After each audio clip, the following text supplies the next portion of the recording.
Tesla CEO Elon Musk says he won't take the company private after hearing from shareholders. That is one uncertainty that's been cleared up, but the company has other challenges like making a profit. And tonight, News 4's Moretti continues looking at the future of the car and energy company, especially Solar City right here in Buffalo. There it sits, the giant Solar City factory in South Buffalo. The vast majority of the facility is not being used. State Assemblyman Ray Walter had a chance to see the facility from the inside. When we're looking at where is Tesla's focus, it is not on the solar business right now. It's clearly on the car side. State Assemblyman Sean Ryan also got a tour of the factory. We're all optimistic. We all want this to work. But we really want Tesla to really put their shoulder into this factory. There's a lot on the line. A $750 million state subsidy package for the building and equipment.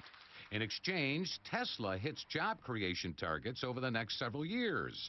1,400 plus jobs in Buffalo by April 2020 and 5,000 workers in the state after 10 years. If those targets aren't met, the state can hit Tesla with liquidated damages. Sound like a good deal? This was a bad idea from the start. E.J. McMahon is with the Empire Center for Public Policy in Albany. He thinks there are better ways to spend taxpayer money. If we're going to go borrow $750 million for some capital purpose, it should be for things like roads and bridges. Not for a factory, for some profit-making or hope-to-be profit-making company. With so much public money at stake, there are also questions about transparency. The transparency to date has still been kind of tough to get more information about what's going on at Solar City. Stephen Elwell is vice president of Level Financial Advisors in Amherst. He says the car side of the company is the bread and butter, and that Solar City is an afterthought. And that can make us a little uncomfortable given the amount of money that was put into the factory that they're building here. Tesla has said that it plans to ramp production more toward the end of 2018 and that it's working hard to simplify the production and installation process.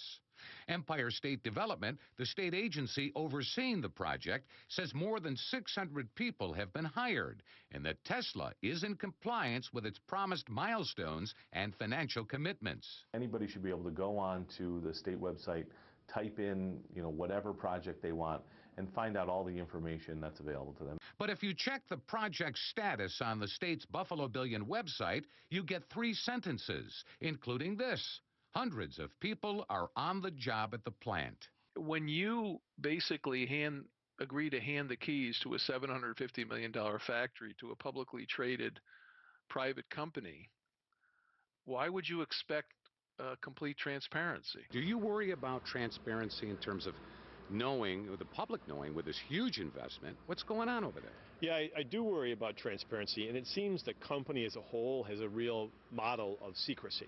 I invite Tesla to open those factory doors, to let the taxpayers, through the media, to see what's happening in there. I don't think there's anything to hide. I've been in there. You can't have accountability without transparency. State Comptroller Thomas DiNapoli is pushing for procurement reforms that would give his office back oversight of certain contracts. I think everybody has the same interest, making sure that money is being spent appropriately, that we're getting the return on the investment. As for Solar City Tesla, a big return on a big public investment is what everyone is waiting to see. We are working hard to make beneficial use of the state's investment, a Tesla spokesperson recently stated. We all bought into the optimism of we're going to have roofing shingles that are going to make solar, and we want that to work. We have all of our eggs in the Tesla basket right now, and that basket is on very shaky ground. A Tesla spokesperson says the company has always billed the Buffalo facility as a slow, gradual buildup, and that the company is ahead of its job creation and economic impact goals outlined by the state. The spokesperson also hinted that the company is considering a media tour of the Buffalo factory. We'll keep you posted. Luke Moretti, News 4. This morning at the Tesla plant, employees arrived to find some of their co-workers calling for change. Some workers there want to organize a union. Well, the Tesla factory at Riverbend was built with $750 million in taxpayer money. Some of the workers say their wages are not enough to make ends meet. They say that's the driving force behind their calls to organize. Tonight, the News 4 Investigates team talks with 3 Tesla workers who are leading the union push at the solar factory. News 4's Lmoretti has the latest. Rob Walsh. It's a good company. Curtis Johnson. I think it's great. I love the environment. And Pete Farrell. There is opportunity to grow. All 3 men work at the Tesla factory in Buffalo. They love the idea of green energy and the chance to be on the ground floor of an exciting and innovative industry. But the pay? That's another story. There's no way I could afford to buy a house on this wage. At 26 years old, Rob Walsh took a pay cut to work for Tesla. Right now, he makes $16.50 an hour. I thought, this could be my chance to really have a career here, to have a job that I would know I could support myself and my future family on. At 57 years old, Curtis Johnson already has a family to support. So we're having fajitas. Curtis makes $15.50 an hour working at Tesla. He says making ends meet, especially with Christmas approaching, can be daunting, even with his wife working. When you make that little bit of money, you have to think about how you're going to spend it. I try to do things throughout the year so that I don't feel so pressured at Christmas. Pete Farrell lives at home. The 22-year-old is looking to build a future in Buffalo. He'd like to buy a house, but can't with the money he's making at Tesla. There's always, bills you have to pay, and there's always cost of living. That's always going up. The Tesla plant, located on the edge of the Buffalo River, was built and equipped with $750 million in taxpayer money. Politicians and community leaders celebrated the initiative with the promise of good-paying jobs in the Queen City, a reason for a new generation of workers to move and stay in the area. Tesla was more than just a state-funded renovation project. Linnea Brett, an organizer with the Clean Air Coalition, questions whether promises made are promises kept when it comes to the Tesla initiative. Tesla was a promise of a new economy, of an economy with jobs that can support our families. Annual pay for workers like Rob, Curtis, and Pete are barely above what the state considers a living wage. At around $30,000 a year, that's half the average annual wage for advanced manufacturing workers in the region. Workers definitely would like to make more money. We all would. Rob, Curtis, and Pete are ready to roll the dice and do something about it. They're helping to organize the workforce at Tesla with hopes of bringing in the United Steelworkers and International Brotherhood of Electrical Workers. What do they hope to accomplish? A fair playing field, better wages, and some job security and seniority. Critics say the state did not require of Tesla or any other Buffalo Billion recipient labor neutrality agreements, which means the employers agreed to maintain a neutral position to unions. This is a pattern of deals between governments and corporations that don't guarantee benefits to communities that we see over and over again. How ironic that the sprawling Tesla facility sits on ground once occupied by the former Republic Steel plant that employed thousands of unionized workers. My grandfather worked there for 17 years, and he was a steel worker. That property is definitely sacred ground. I think it's time to bring the union back to that facility. And what sort of a response are they expecting from Tesla? The response we're expecting from the company is to be supportive. I don't expect much. I have no idea what the response would be. If history is any indicator, unionizing at this colossal solar panel and roof manufacturing facility could be met with a chilly reception. Since 2011, the National Labor Relations Board has fielded at least 20 complaints from workers who accuse Tesla in California of coercing, intimidating, and retaliating against them for attempting to organize. It's definitely a risk, but I think the reward will outweigh the risk if we can get this done, because these people deserve to take care of their families.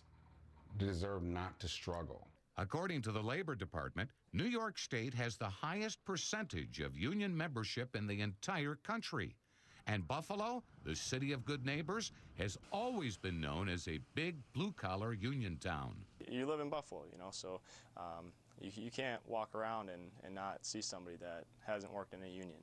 Linnea Brett of the Clean Air Coalition sees this as an opportunity for Tesla and Buffalo to show the rest of the country what a green economy could look like. If we have a renewable sector that has organized workplaces where workers are given fair wages, they have job security, they have all of the protections of a union contract, that's for everyone. We need living wages. We need where people can take care of their families. So I'm willing to stick my neck out first on the chopping block to say, hey, we need this. We need this for our families. Now, Tesla argues that it provides a highly competitive wage and reviews salary and wages against benchmarks every 6 months. Now, in response to some of the workers wanting to organize, a company spokesman telling us a little bit earlier this afternoon, today's demonstration consisted almost entirely of groups outside of Tesla, not Tesla employees. And ultimately, it's up to our employees to decide if they want to be unionized. While we will never please everyone outside of Tesla, we have an unwavering commitment to providing a great workplace for our employees. I'm sure there's much more to come on this. This is not the last time we're going to hear about this subject. I think this is going to be an ongoing story for quite some time, Lou. I think you're right. All right. We'll keep you posted. All righty. Now, we want to thank you, Luke, and our coverage you can find complete on our News 4 app and on our website, WIVB.com. Now, still ahead at 6. Good. And tonight, we're hearing from Lieutenant Governor Kathy Hochul after a few Tesla workers called for a change at the Riverbend plant. Those workers are trying to unionize at the solar factory, saying they want higher wages and better job security. Now we're hearing the state's position on the workers' right to organize. News 4's Luke Moretti has more on that tonight. Luke? Good to see you again. Good to see you. Lieutenant Governor Kathy Hochul says the state's job was to breathe life into a part of the community that had been abandoned and desolate for decades. That's been done. The old Republic Steel site in South Buffalo. Now the sprawling Tesla factory after a $750 million taxpayer investment. We're very proud that we were able to invest the money initially for Solar City, and that Tesla and Panasonic are now creating jobs in that area. But some workers say those Tesla jobs don't pay enough, and now they're trying to organize a union. Curtis Johnson is among the workers leading the charge. I have a family to support, but I'm not going to support my family off of $15.50 an hour. A Tesla spokesperson tells News 4 that the company offers wages and benefits that exceed those of other comparable manufacturing jobs in the region. What's the state's position on workers trying to unionize at the solar factory? Certainly. We absolutely respect the rights of unions to go into job sites, wage a campaign, talk to the employees, and if there's a decision by the individual workers to organize, we respect that right. Critics say the state could have included language in agreements and contracts to ensure employers would remain neutral during organizing campaigns. That wasn't the case with Tesla. I think somebody dropped the ball. You know, there should have been some stipulations in there as to, you know, besides the number of people that was promised to work in there. Why doesn't the state have a labor peace agreement or neutrality agreement in place for like a big manufacturing? Well, you have to understand that we work very hard just to get people to come here in the first place. And so these conditions are not put on when we're trying to attract manufacturers who could go anywhere else in the country they want to go. I mean, many of them choose non-unionized states, and we're in competition with those.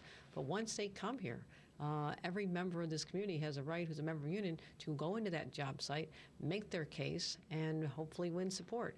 According to Empire State Development, the state's economic development arm, a labor peace agreement is not required for any of the Buffalo Billion projects unless it involves a hotel or convention center.